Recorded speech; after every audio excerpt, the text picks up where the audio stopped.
Go. Good afternoon. My name is Jaelyn, Jett, and the title of my performance is It Has Always Been Done This Way, Except Not. I will now begin.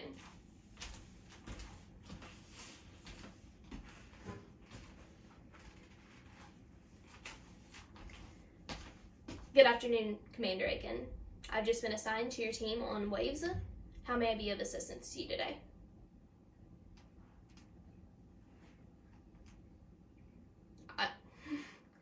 I'm sorry, sir. I believe that there's been a miscommunication. Sir, I cannot work that. I've never even seen a computer before, much less tried to work one. I've just came here because of my background in history and mathematics and physics. Yes, sir, I understand my assignment. Thank you. How do I even run this thing?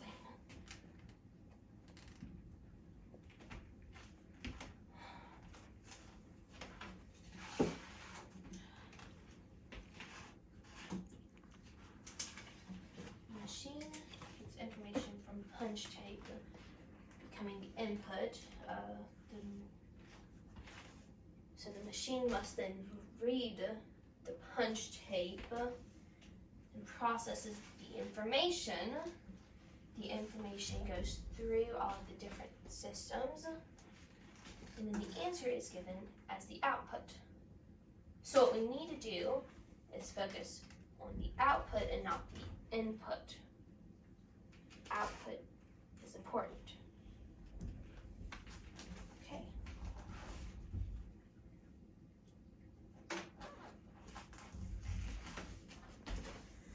Aiken, I don't understand why you will not let me try to do a more advanced version of Mark.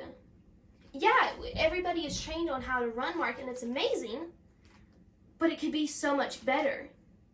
Think about how much more we know about programming now.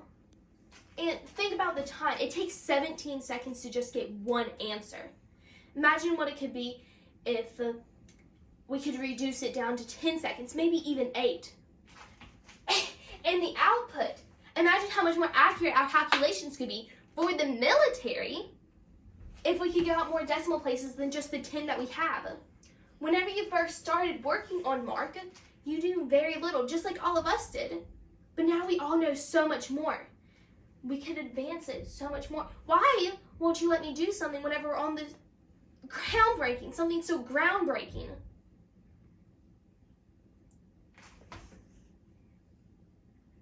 Wait, the Manhattan Project is real? I thought those were just rumors going around. President Truman wants our team to work on it? I'm so sorry, sir, of course.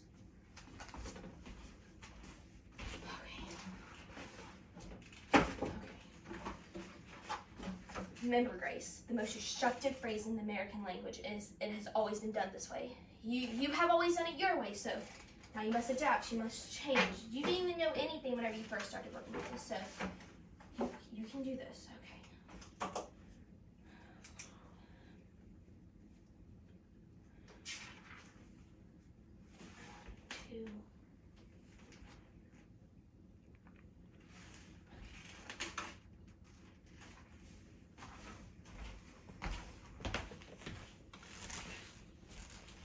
Good afternoon, class. My name is Commodore Grace Murray Hopper.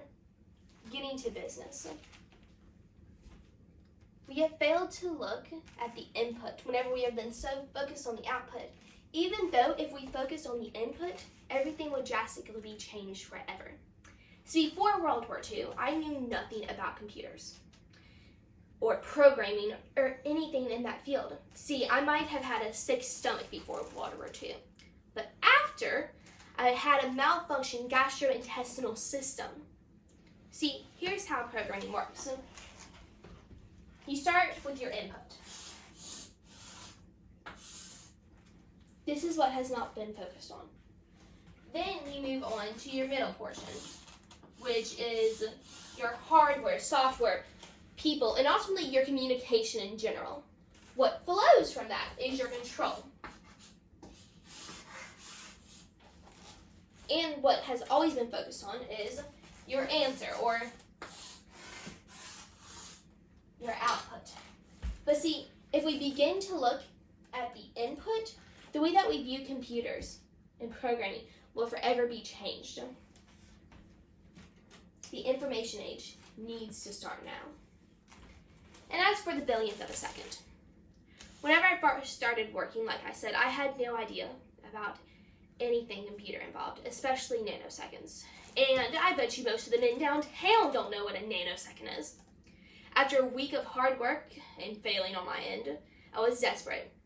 So I called down to the engineering lab at the Harvard Computation Center, and I said, could you please cut me off a piece of wire the size of a nanosecond? Now, what I was looking for is the maximum electricity that can be traveled through that billionth of a second. The answer was a piece of wire exactly 11.8 inches long. A week later, I asked for a microsecond. Now that is 948 feet. Make sure to grab your nanoseconds on the way out.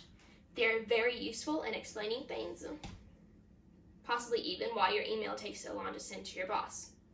The information age has to start now. It needs to.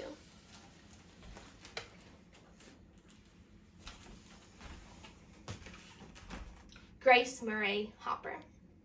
At the time of her leave, she was a Rear Admiral, which is the highest military rank any officer can have without being in active war and combat. She originally retired at the age of 60, but just a few short years later was reassigned back and did not leave until she was 81 and was forced to retire. At the time, she helped create the manuscript for Mark 1 and 2 and 3. She also was the creator of COBOL, which is a basic language for computer programming today. Because of the coronavirus pandemic, the world has been living through screens. And without Grace and her contributions, especially in the world of COBOL, none of this would have been possible, at least not at the time and the magnitude that it has been.